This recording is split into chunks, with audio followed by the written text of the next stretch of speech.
Barcelona তো জিতেছেই, তাতে শাবি আলোনসোর উপরে চাপ আরো বেশি বাড়ছে। আলাভেসের বিপক্ষে আজকেই কি শাবি আলোনসোর শেষ ম্যাচ?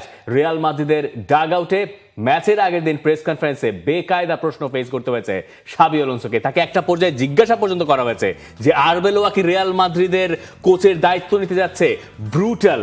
আমি জানি না মানে এরকম প্রশ্ন কি করে জিজ্ঞাসা করা যায়। অনেক দিন তো হলো ফুটবলের সঙ্গে আছি, এখানে যা ঘটে তার কোনো কিছুই আমাকে আর অবাক করে না।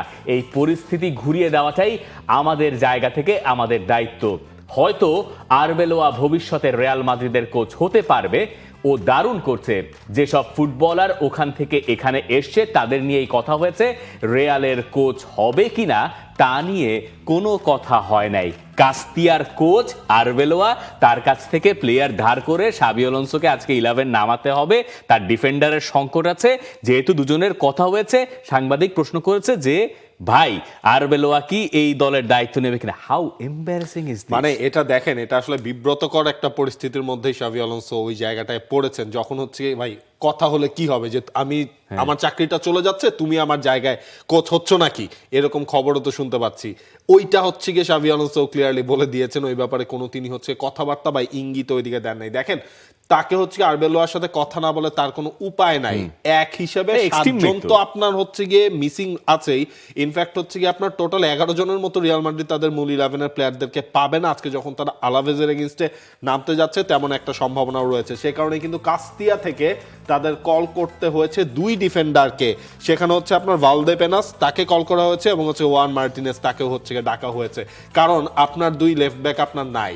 আপনার ফ্রান গার্সিয়া রেড কার্ড, আপনার কারেরাস রেড কার্ড, আপনি হচ্ছে কাকে লেফট ব্যাক খেলাবেন আপনি হচ্ছে সেই জায়গায় জানেন না। ট্রেন্ট আলেকজান্ডার আর্নল্ড নাই, কারভাহাল নাই, কি করবেন আপনি?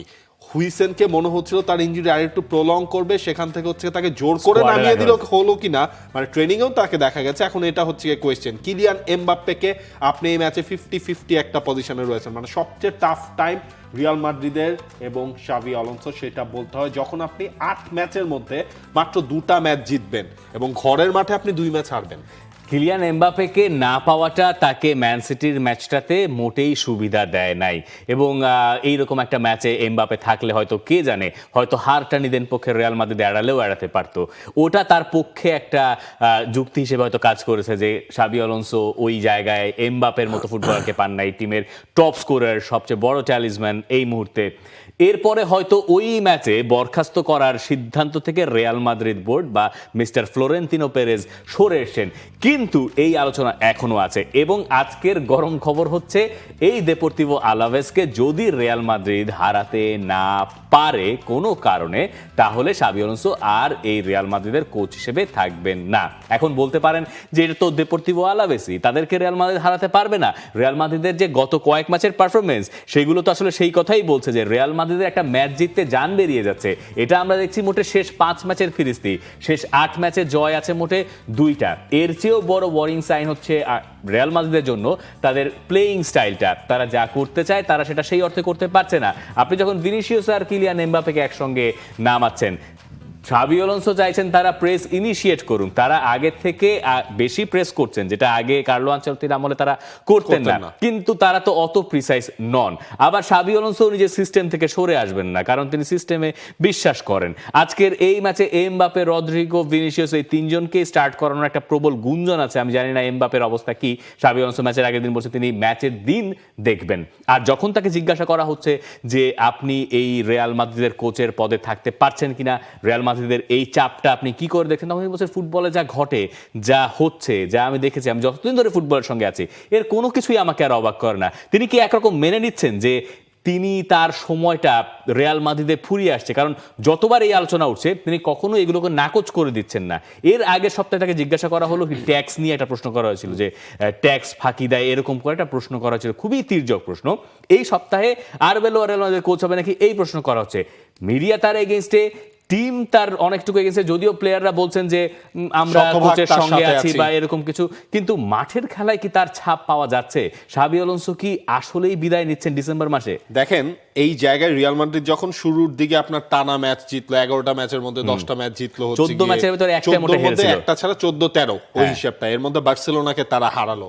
দেখেন ওই সব সময়ও কিন্তু রিয়াল মাদ্রিদ জিতেছে ঠিকই, কিন্তু রিয়াল মাদ্রিদের খেলা দেখে যে হচ্ছে গিয়ে খুব রিয়াল মাদ্রিদের সাপোর্টাররা পছন্দ করেছিল জিনিসটা কিন্তু এমনও না। তারপরও তখন হচ্ছে গিয়ে আলোচনাগুলো কেন হয়নি, কারণ হচ্ছে গিয়ে মাঠে আপনার রেজাল্ট আসছিল। আর আর্লি স্টেজ শাবি আলোনসোর হ্যাঁ, তখন হচ্ছে প্রি সিজন কম করেছি আমি, এই জিনিসগুলো চলে আসে। বাট এই জায়গায় আজকের ম্যাচটা কেন অ্যাসিড টেস্ট, আপনি হচ্ছে খেলতে যাচ্ছেন আলাভেজের মাঠে। এই আলাভেজ লাস্ট 2টা ম্যাচও কিন্তু জিতেছে এবং আলাভেজও জানে রিয়াল মাদ্রিদকে যদি আমি আঘাত করতে চাই এটা হচ্ছে সবচেয়ে পারফেক্ট টাইম। এটা কি অ্যাসিড টেস্ট বলবো নাকি এটাই আসলে টেস্ট? মানে এখানে যদি শাবি আলোনসো হেরে যান তাহলে তো এই গুঞ্জনটা বেশ ভালো মতো আছে, এবং এইরকম পরিস্থিতি থেকে রিয়াল মাদ্রিদের কোচ হিসেবে টিকে যাওয়া কিন্তু বেজায় মুশকিল কাজ। এখন হচ্ছে গিয়ে ফ্লোরেন্তিনো পেরেসের সাথে তার ওই জায়গায় কোন ধরনের সমঝোতা বা আলোচনা স্টেজ আছে সেটা কিন্তু ধরেন হচ্ছে আমরা স্প্যানিশ মিডিয়ার খবরগুলো পাচ্ছি, বাট বোর্ডের কোনো মেম্বারের কাছ থেকেও কিন্তু এখন পর্যন্ত কিন্তু কোনো ইন্ডিকেশন বা হচ্ছে একটা কথা যেটাকে ধরে আপনি হচ্ছে ধরতে পারবেন যে ডান হয়ে যাচ্ছে, তেমনটা কি ক্লিয়ার হওয়া গেছে? গতবার কিন্তু এরকম সময় যে কার্লো আনচেলত্তিকে স্যাক করা হবে এরকম গুঞ্জন শোনা গিয়েছিল না, যে আনচেলত্তির আন্ডারে রিয়াল মাদ্রিদ ভালো করছে না, তাকে সরিয়ে দেওয়া হবে সিজনের মাঝপথে। এটাও আবার আরেকভাবে দেখা যায় যে এগুলো তো চলতেই থাকে স্প্যানিশ গণমাধ্যমে। এই কারণে কি শাবি আলোনসো এটাকে আবার ডাউন প্লে করছেন? মানে হতে পারে যে হয় তিনি ডাউন প্লে করছেন অথবা তিনি তার নিয়তি মেনে নিয়েছেন, তার ভেতরে কোনটা? আমার মনে হয় তিনি তার নিয়তিটা আসলে মেনে নিয়েছেন। ঠিক আছে, ধরেন আলোনসো ভালো কোচ, তিনি হচ্ছে কোনো গিয়ে সংশয় নেই। লেভারকুজেনকে শিরোপা জিতিয়েছেন, রিয়াল মাদ্রিদের দায়িত্বটা তিনি নিয়েছেন। বাট ধরেন ওই মানে রিয়াল মাদ্রিদের এই ড্রেসিং রুম সামলানো, এই আরেক এই জিনিস। চ্যালেঞ্জটা আসলে তিনি ভালোভাবে করতে পারছেন না, যে আমার মনে হয় তিনিও সেটা এখন ওইটা অ্যাডপ্ট করতে পেরেছেন। দেখেন আনচেলত্তির একটা মানে টপ কোয়ালিটি ছিল, তিনি হচ্ছে ড্রেসিং রুমটা হ্যান্ডেল করতে পারতেন। ধরেন হচ্ছে আপনার ক্লাসের একটা বাজে ছাত্র, হ্যাঁ, বা ভালো ছাত্র যে হচ্ছে দুষ্ট বেশি, তাকেও কিভাবে আপনার হ্যান্ডেল করতে হবে সেটাও কিন্তু হচ্ছে ম্যান ম্যানেজমেন্টের মধ্যে পড়ে। সেই জায়গায় আনচেলত্তি যেভাবে পাশ করে গিয়েছিলেন আমার মনে হয় শাবি আলোনসোর জন্য সেটা মোটেও সহজ হচ্ছে না। আর রিয়াল মাদ্রিদ হচ্ছে এমন ক্লাব যেখানে আপনাকে মূলত ওই ম্যান ম্যানেজমেন্টের দিকেই অনেক বেশি জোর দিতে হবে, কারণ তারকার তো অভাব এই দলে কখনোই থাকে না। For more updates, subscribe to our YouTube channel and click on the bell icon. Follow us on Facebook and Instagram. Download T-Sports app to enjoy exciting games and highlights. Visit tsports.com.